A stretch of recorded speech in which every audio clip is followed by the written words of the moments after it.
Welcome to TSAT. Today we will be discussing the first topic of Indian economy, measures of national income and growth. Why is national income the first topic when it comes to Indian economy? If you want to know the economic well-being of any person, what is the first thing that we would like to know is the income of that particular individual. It's as simple as that. If your friend happens to drive a Ferrari, what do you think is the first thing you would like to know? How rich that person could be and how much money he is making. And that being the reason, the first and foremost topic that we will be discussing as part of this series is the income of this nation. So what do you mean by? We all know about what is personal income. The income that you and me makes through different means. Okay, the income that you make in the form of interest from your bank deposits, the salary that you earn per month, or simply the money that you make from stock markets. There could be multiple sources of income to an individual. But what is an income of a nation? Nation simply represents its people, isn't it? I mean, the people of that particular country is nothing but the nation, isn't it? So when it comes to the income of a nation, the income that you make and I make and whoever happens to be the people that belong to this particular nation is what we could simply call as a national income. So now let's go ahead and define what exactly is the national income. But before going ahead, let me define the different types of goods and services that we will be using it to understand the concept of national income. Let's say here you have 4 different images. Imagine the first image here. In this case you have cotton. Let's say a farmer produces this cotton. A farmer cultivates a cash crop cotton, and this farmer is selling this particular cotton to a company which transforms this cotton into yarn. So imagine there is a company which purchases this cotton, which purchases the cotton from a farmer, and I call this as a raw material for the company or input for the company. Input for the company. So what does this company does? This company transforms cotton into yarn, and this yarn that is being produced by this company is what we call it as a finished product. What we call it as a finished product. So the reason why I call it a finished product is because this is a product that is being ready to be sold. The processing in the factory is being complete and this product is ready to be sold. So this is the company which only transforms cotton into yarn. And now imagine there is a company that purchases this yarn as an input and transform this yarn into a cloth. So now this cloth is the output and the yarn purchased is an input. And this particular cloth produced by this company now again could be called as a finished product. So what do you mean by a finished product? The product that is been out of processing and ready to be sold is what we call it as a finished product. Now imagine some part of this cloth.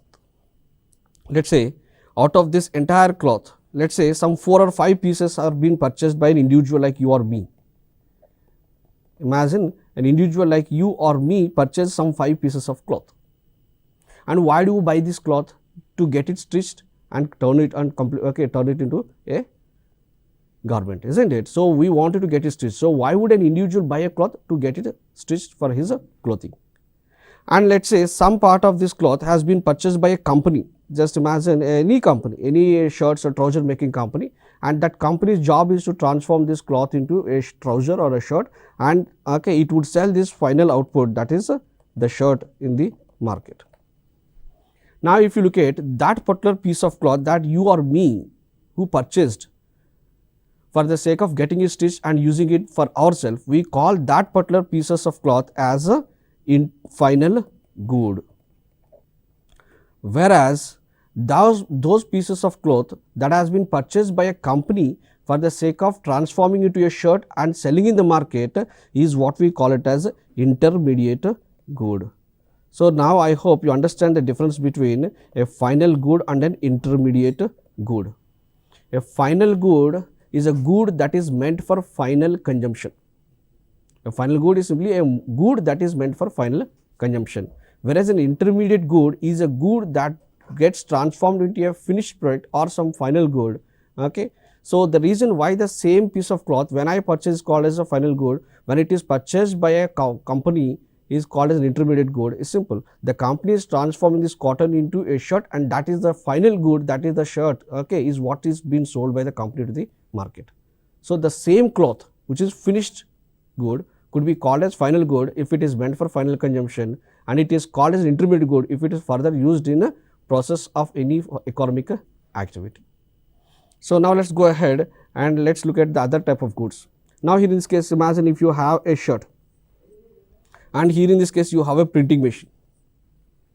So, we have seen finished good, final good and intermediate good. Now, let us look at consumer good and capital good.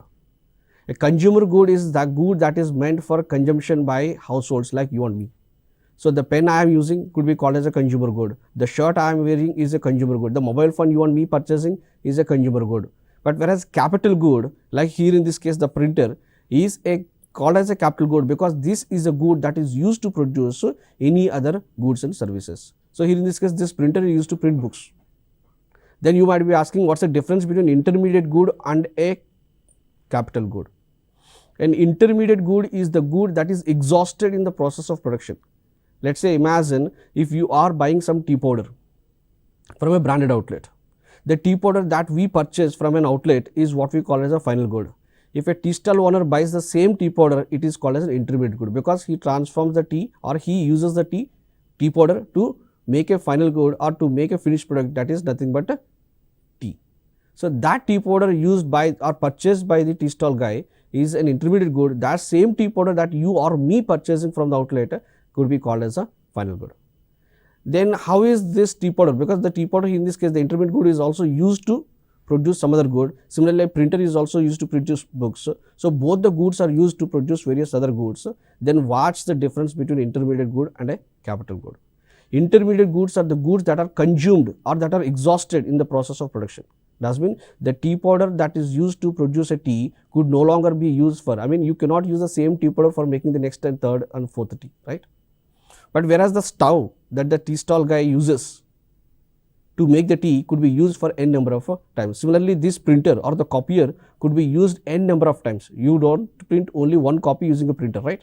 So, you would be using this printer for almost 2-3 years or at least for 5-10 years to print large number of books, hundreds and thousands of books. So, the printer doesn't get exhausted for every book you print, but the paper you might be using, the ink you might be using to print the book gets exhausted. That could not be no longer further reused, and hence for the paper, the ink that we use to print a book is an intermediate good, but the printer that is used to print the book is a capital good. So, now I think you know the difference between a finished good. A finished product is a product that has been out of a production process and ready to be sold. Final good is the good that is meant for final consumption or no further economic activity takes place using that particular product. And intermediate good is a good that is used to produce any other goods and services. Consumer goods are the goods that are meant for final consumption by households like you and me. Capital goods are the goods that are used to produce any other kind of goods, either it is a consumer good or any kind of a commodity. And the last difference between with the last type of goods is durable and non-durable goods. Durable and non-durable. So, durability has been shelf life. So, for how long time you could use this. So, if you look at on the right side, you could find some vegetables and fruits. These are the typical examples of durable goods, non-durable goods, isn't it? The printer is a durable good because it could be used, its lifespan or its shelf life is for a longer span of time, whereas these particular fruits and vegetables, unless you don't have a proper refrigerator, you cannot keep it for more than 2-3 days, isn't it? And hence for these particular goods have a very less shelf life, we call them as a non-durable. So, a TV, the television set that you are using to watch this video is a consumer durable, that could be called as. The shirt that you would be using is a consumer durable. The mobile phone is a consumer durable, but an apple that you purchase from the market is a consumer good and it is a non-durable good. So, I hope you understand the difference between various types of goods, and it is very essential to understand the difference between various types of goods to measure or to understand the definition of national income. Now, let us go ahead and look at the second most important part of understanding the concept of national income. And this is what I call as factors of production. What do you mean by factors of production? Factors of production are what we call as the quintessential elements to produce any other goods and services.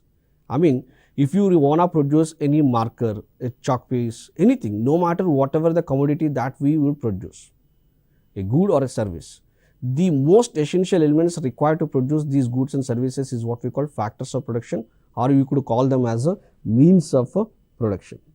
Means of production. I think you understand the difference between the terms means and ends, right? So, here are the 4 factors of production that we would be commonly referring. And whenever I use the term called land, generally people have a perception, whenever people use something as a land, we believe that the land, the jameen that we are using to construct a building or simply to cultivate is what we believe as land, or what corresponds to this particular factors of production called land. But when it comes to the term land, it refers to all the natural factors. Let us say if you are having a thermal power company, and what does your company does? Your company uses coal to produce some power.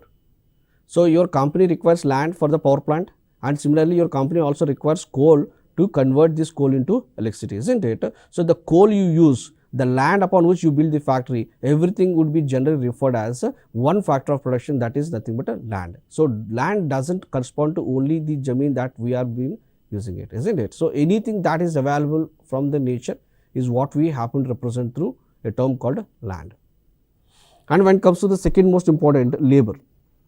So, labor refers to any human factor. So, it could be a skilled labor, unskilled labor, semi-skilled labor, no matter any human factor we represent or we happen to connote with a term called labor. And when it comes to capital, so again people have a perception capital refers to only money. No, capital refers to, capital is a very broader term that refers to anything that is man-made, the technology, the building that you would be, okay, that we are recording it, that is a capital. The money that we require to record these particular lectures, that is a capital, and the technology we are using it is again a capital. So, anything that is man-made, okay, could be called as could be referred using a term called capital. And the last, the most important is the entrepreneur or the enterprising skill. Why is an entrepreneur very much required? Is simple. Imagine in the absence of the government which doesn't take the initiative to record these videos, you would not be having this TSAT and you would not be having these classes that has been delivered.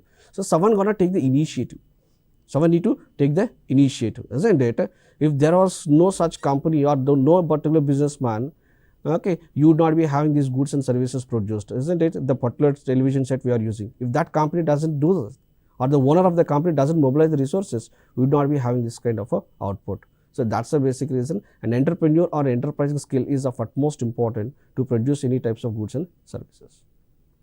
So, in general, anything that is required to produce goods and services, we use a term called land, labor, capital, entrepreneurship, and these are what we call factors of production.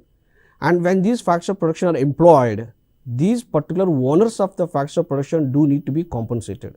It is as simple as that. Let us say I am spending the next 5-6 hours of time with you people delivering an economy lecture. If I spend the same time for doing something else, I might have been paid.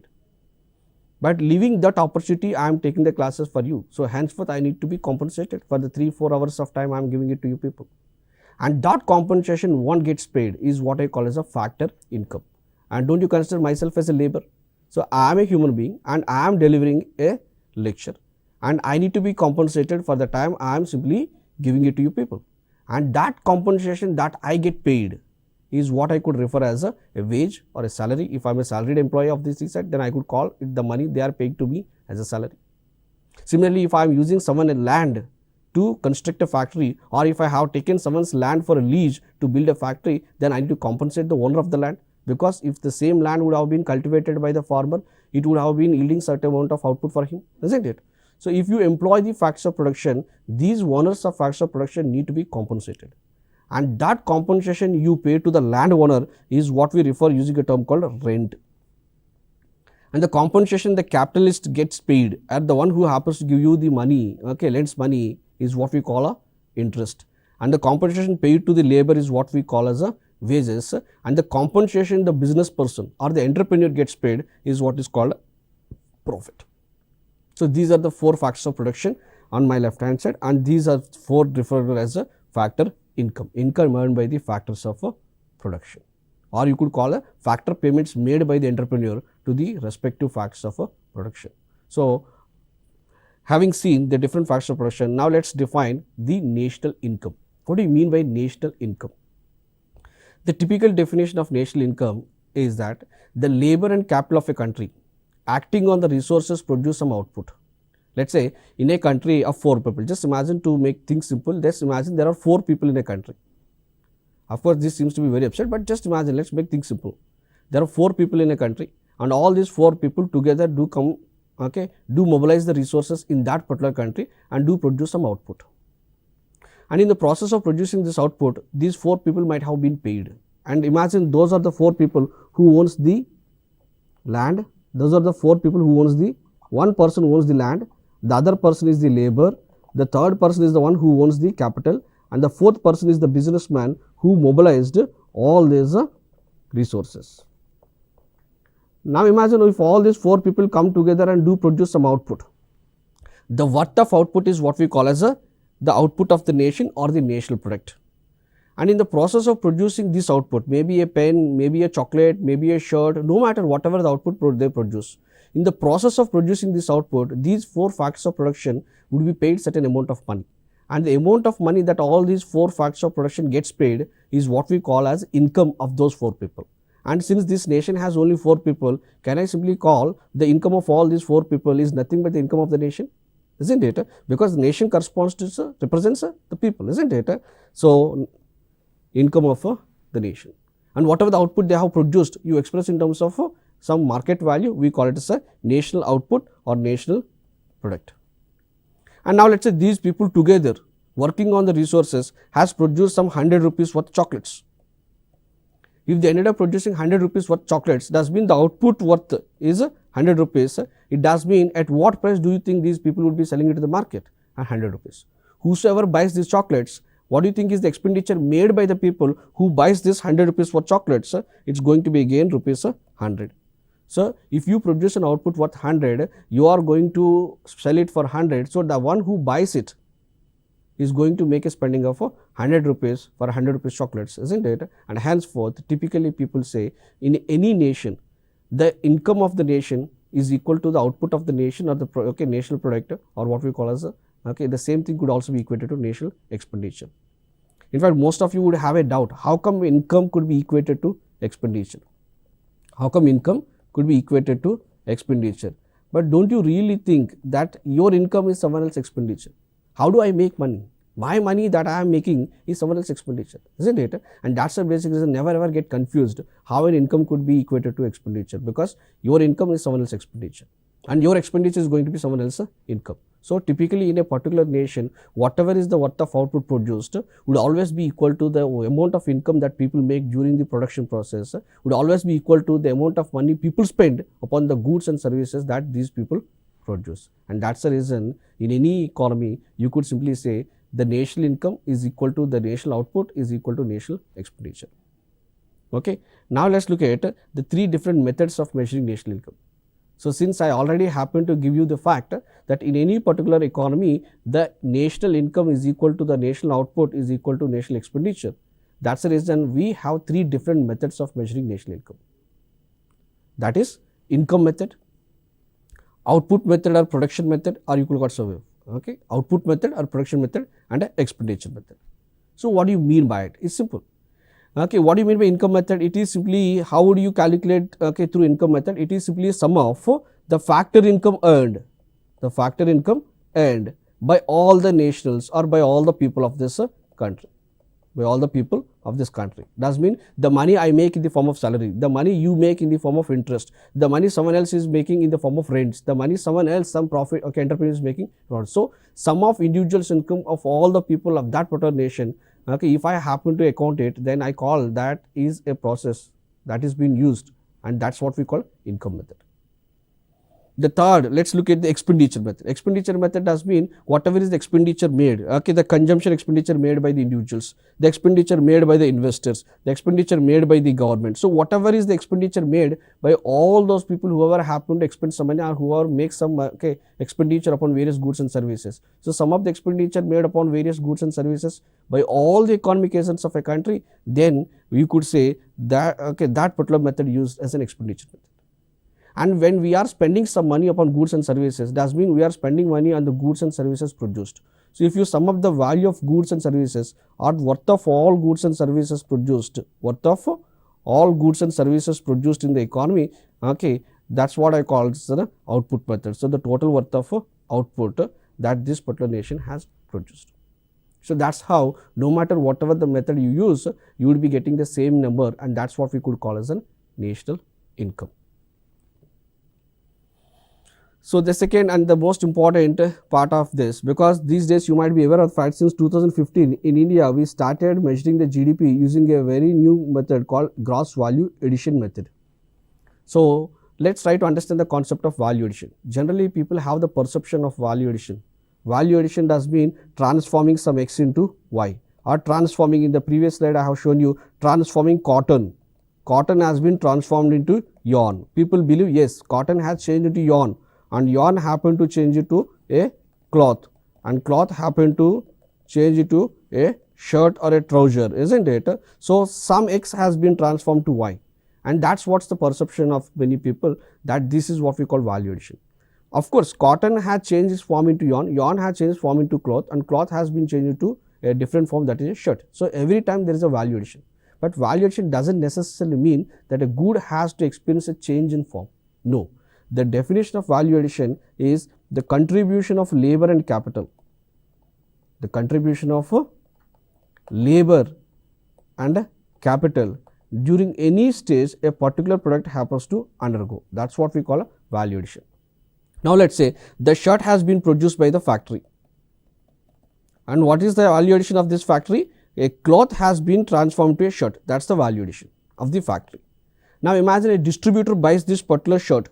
A distributor buys a large number of these shirts for the sake of distributing to the retail outlets.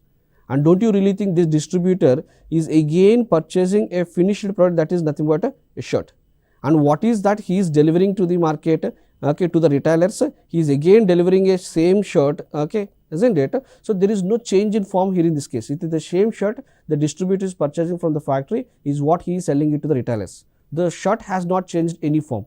Then is there any value addition? Definitely. And what kind of value addition? Because this distributor, to purchase this shirt from the factory, to the time, okay, he delivers it to retailer, he needs to spend money upon labor, he needs to spend money upon transportation, he needs to spend money upon warehousing, godowns, isn't it? So, that is the basic reason the contribution of this distributor, okay, or the money that this distributor spends upon the labor and various other resources for, okay, from the time he purchases the shirt from the factory to the time he delivers to the retail outlet is what we call it as a value addition. So, do not be under the impression that value addition does mean a product or a service has to transform into a different product. No, any contribution of labor and capital during any particular stage a product happen to undergo would be called as value addition. So, how would you measure value addition? The formula for computing value addition is the price of output, minus the cost of intermediate consumption, or you could simply call it the cost of raw materials or inputs, cost of intermediate consumption. So, that is what we call it as a value addition. So, now imagine here in this particular example, let us say in the first stage, let us imagine this is the first stage of a production of a shirt.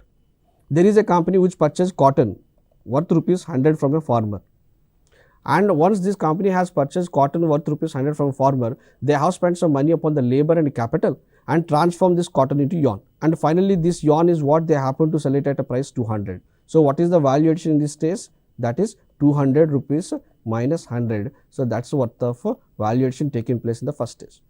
In the second stage, what is the other company happen to do? They happen to purchase yarn at a price of ₹200 from this factory and transform the yarn into a cloth, and this cloth is what, imagine, they sold at 400 rupees to the market. So, what is the value addition in the second stage? It is 400, that is the output, minus the previous, value of input, that is 200. So, what is the value addition? That is 200. Now, this cloth has been purchased by other factory, let us say at 400 rupees, right? And this particular, okay, company has transformed this cloth worth 400 into a 700 rupees worth shirt. Let us say finally a 700 rupees worth shirt is being sold to a consumer. So, now finally what is the value of final output? That is a final good ₹700. So, a 700 shirt has been produced, isn't it? So, this is the final good that this, okay, and imagine this particular shirt has been purchased by you or me. In such case, this is the final good that this particular economy has produced, and what is the worth of the final good? ₹700. But in this case, what is the value addition in the third stage? It is 700 minus 400, the money spent upon the cloth. So, how much it is? 300. And now sum up the value addition, okay, isn't it? Now sum up the value addition, I mean value added in all different stages, isn't it? So, what we will be getting is the 100 rupees worth of cotton initially from the farmer, because the farmer has produced 100 rupees worth of cotton, that is the value addition for the farmer. And the second stage, there is a value addition by the company that transforms cotton into yarn, and then you have 200. So, if you look at the value addition all these successive stages, the total value addition is worth 700, and this is generally how we measure income of a nation or GDP using value addition. So, simply speaking, the modern method of computing GDP using value addition is nothing but a gross value added in all sectors of the economy: agriculture sector, industrial sector, service sector. So, value added at each and every stage in all sectors of the economy, okay, at market prices is generally what we refer to as a GDP. Okay. So, in this particular lecture, we have discussed about the different types of goods and factors of production. What is the method of measuring national income? What exactly is the definition of national income and the concept of value addition? And we will continue with the next lecture, where we will be discussing about different measures of income, okay, that is GDP, GNP and the rest. Okay.